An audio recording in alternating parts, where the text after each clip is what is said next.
Kamusta ang lahat? Muli, ito si Teacher JM at welcome sa Filipino 2 Quarter 2 Reviewer with Answer Key.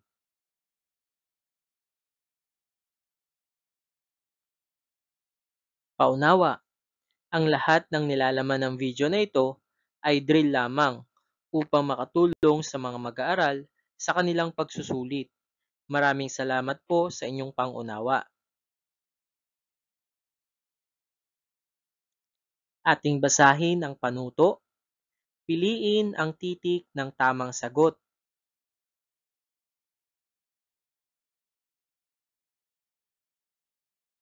Unang tanong, alin sa mga sumusunod ang magkatugma? A. Araw-gabi. B. Gatas-bigas. C. Bundok-ilog. D. Lapis-libro.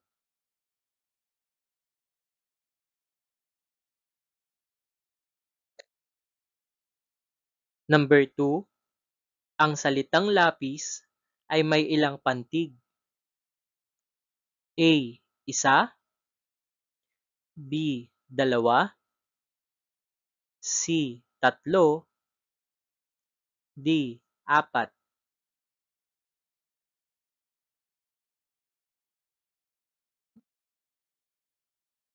Number 3.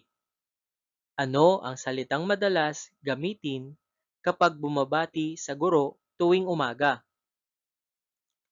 A. Paalam. B. Magandang umaga. C. Salamat. D. Tulog.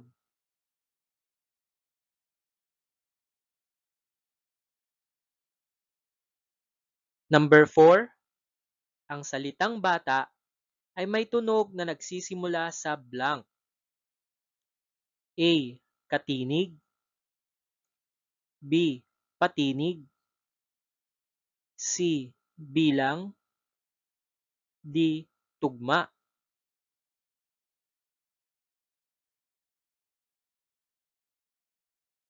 Number 5. Kapag binasa ang tula, saan natin madalas makita ang salitang magkatugma? A. Sa simula ng taludtod. B. Sa gitna ng pangungusap. C. Sa dulo ng taludtod. D. Sa pamagat ng tula.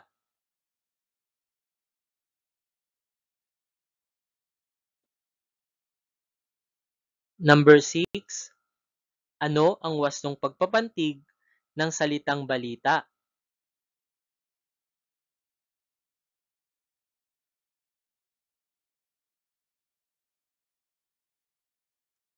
Number 7. Anong uri ng pangalan ang tumutukoy sa mga bagay na hindi nakikita o nahahawakan? A. Konkreto. B. Di konkreto. C. Pantukoy. D. Pandiwa.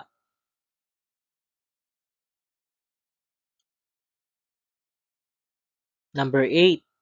Sa iyong silid-aralan, alin ang halimbawa ng konkretong pangalan?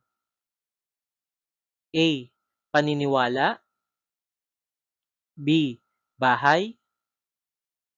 C. Pisara. D. Pag-ibig.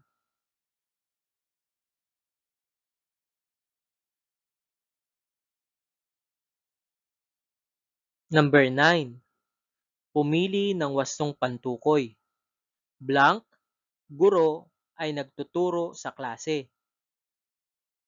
A. Si. B. Sina. C. Ang. D.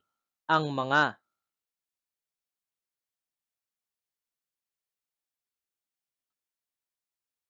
Number 10.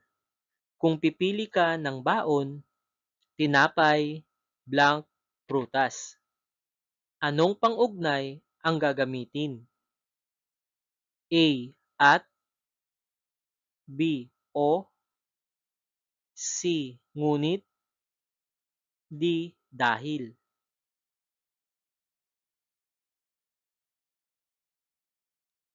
11. Alin sa mga salitang ito ang may diptonggo? A. Araw. B. Lapis. C. Libro.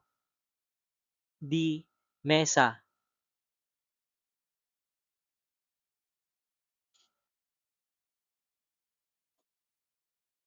Number 12.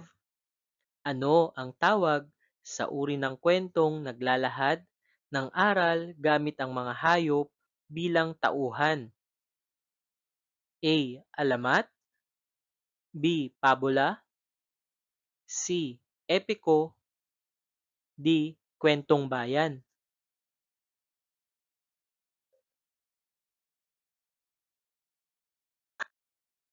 Number 13. Anong aral ang karaniwang natututuhan sa mga pabula? A. Maging matyaga at masipag. B. Maging mapagmataas. C. Maging sakim. D. Laging magtalo.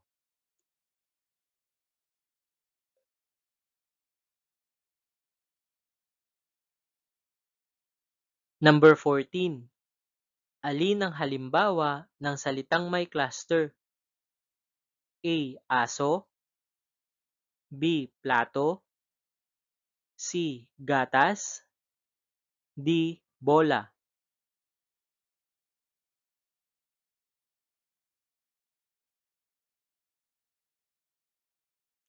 Number 15. Alin ang panghalip na paari? A. Akin. B. Ikaw. C. Sino. D. Ano.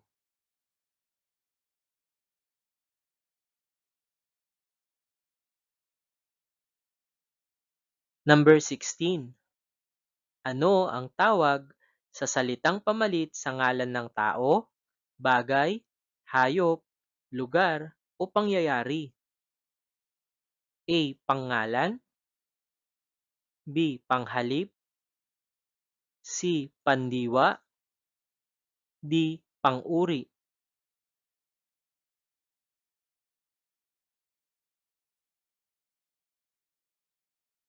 Number 17. Pumili ng salitang naglalarawan ng damdamin ng tauhan. A. Masaya. B. Upuan. C. Takbo. D. Maleta.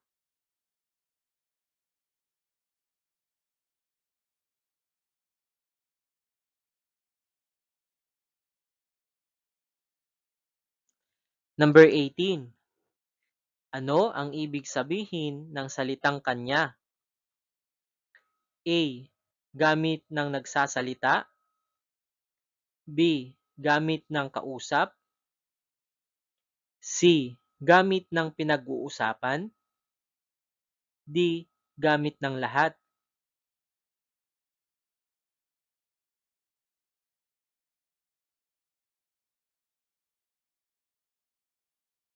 Number 19. Alin sa mga sumusunod ang halimbawa ng salitang madalas gamitin o high-frequency words? A. Ako. B. Bundok. C. Payong. D. Orasan.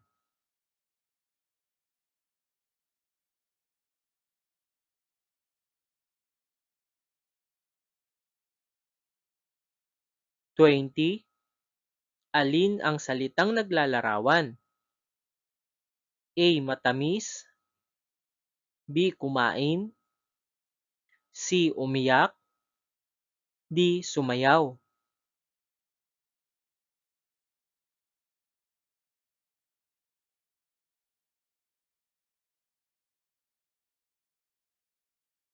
21. Ano ang tawag sa salitang nagpapakita ng kilos? A. Pangalan. B. Salitang kilos. C. Pang-uri, D. Panghalip.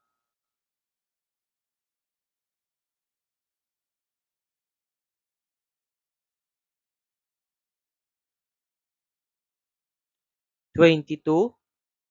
Ano ang kahulugan ng salitang kulubot sa balat ng ampalaya? A. Makinis, B. Magaspang, C. Malambot, D. Makintab.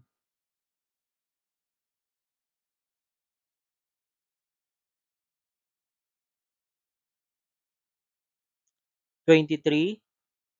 Ano ang bunga ng hindi pagkain ng gulay? A. Magiging malakas, B. Magkakasakit, C. Tataas ang marka, D. Magiging masaya.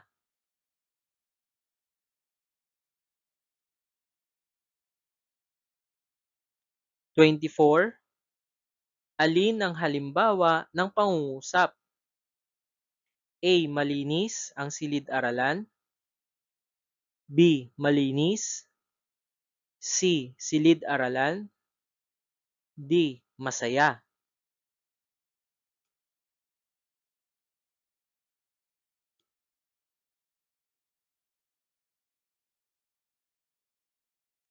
25. Anong bantas ang ginagamit sa dulo ng pasalaysay na pangungusap? A. Tandang padamdam, B. Kuwit, C. Tuldok, D. Tandang pananong.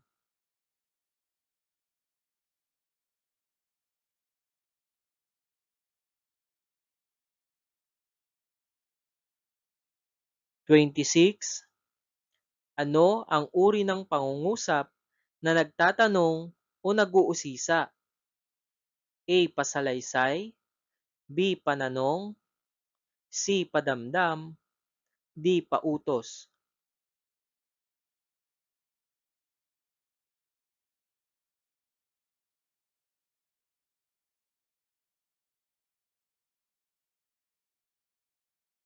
27. Alin sa mga sumusunod ang halimbawa ng pangungusap na pasalaysay? A. Ano ang pangalan mo? B. Masaya ang aking pamilya. C. Huwag kang umiyak. D. Ang ganda ng bulaklak.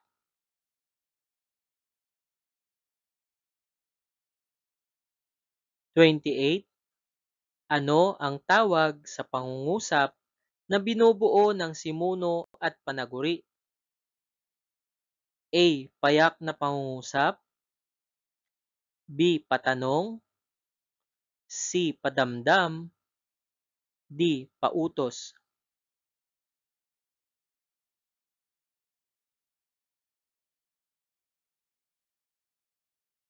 29.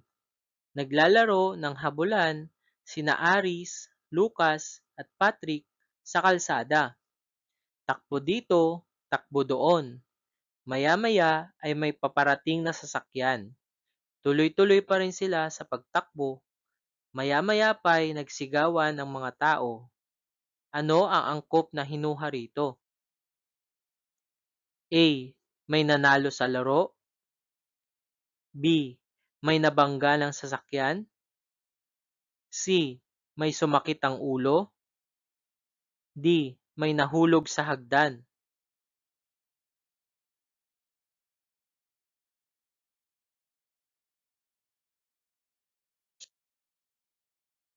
30. Maghapong hindi kumain si Carlo dahil sa nahumaling siya sa paglalaro kasama ng ibang bata. Naglaro sila ng habulan sa initan. Naglaro din sila ng patintero. Maya-maya pa'y natumba at nawalan ng malay si Carlo. Ano ang maaring hinuha rito? A. Dinala siya sa ospital, B. Dinala siya sa simbahan, C. Dinala siya sa paaralan, D. Dinala siya sa parke.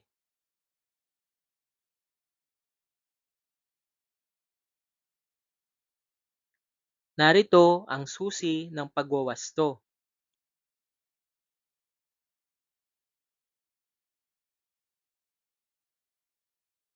Number 1, ang wastong sagot ay letrang B.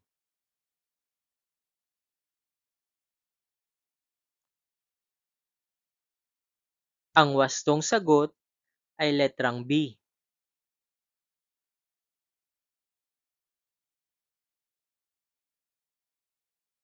Ang wastong sagot ay letrang B.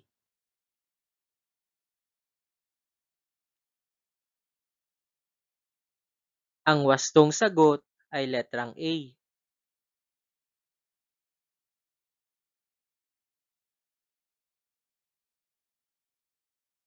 Ang wastong sagot ay letrang C.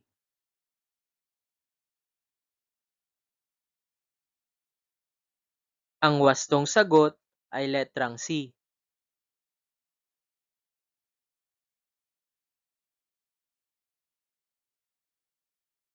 Ang wastong sagot ay letrang B.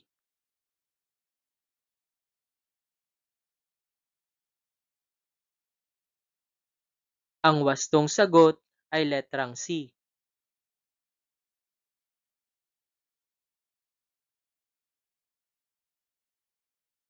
Ang wastong sagot ay letrang C.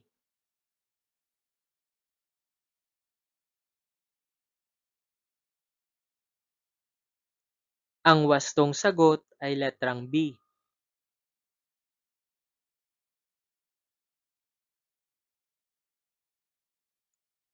Ang wastong sagot ay letrang A.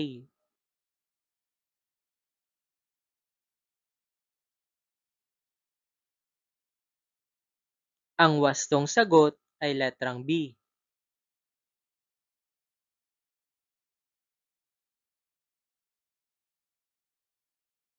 Ang wastong sagot ay letrang A.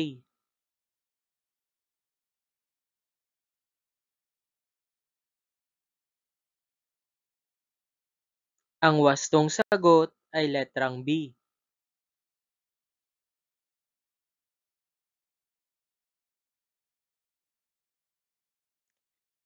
Ang wastong sagot ay letrang A.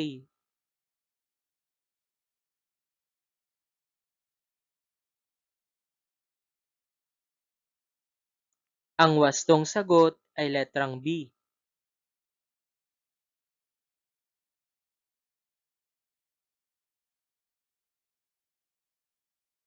Ang wastong sagot ay letrang A.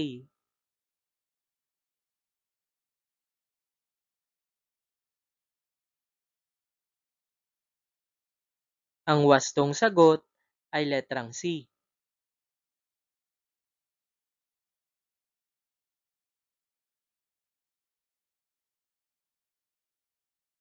Ang wastong sagot ay letrang A.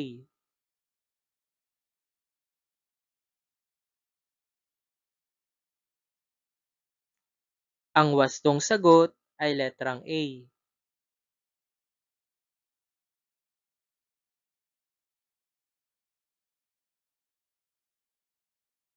Ang wastong sagot ay letrang B.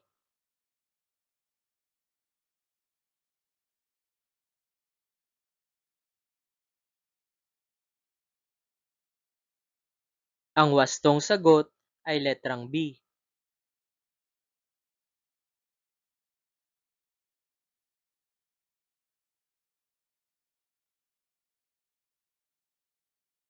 Ang wastong sagot ay letrang B.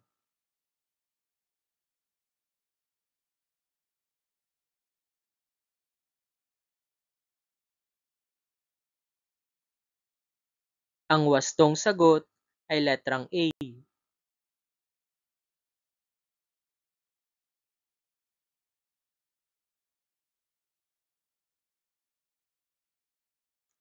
Ang wastong sagot ay letrang C.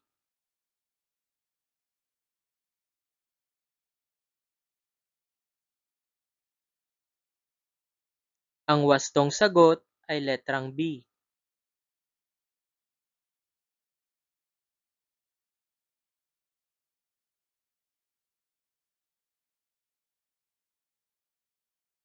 Ang wastong sagot ay letrang B.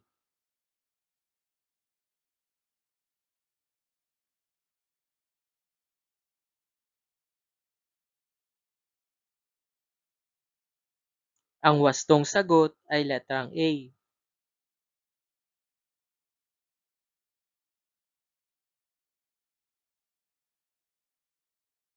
Ang wastong sagot ay letrang B.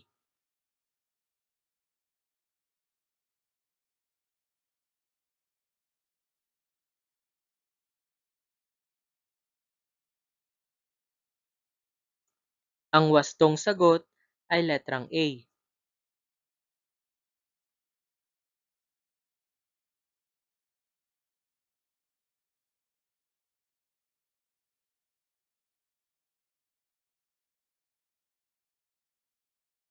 Maraming salamat sa inyong pakikinig. Muli, ito si Teacher JM at huwag kalimutang mag-subscribe sa ating YouTube channel.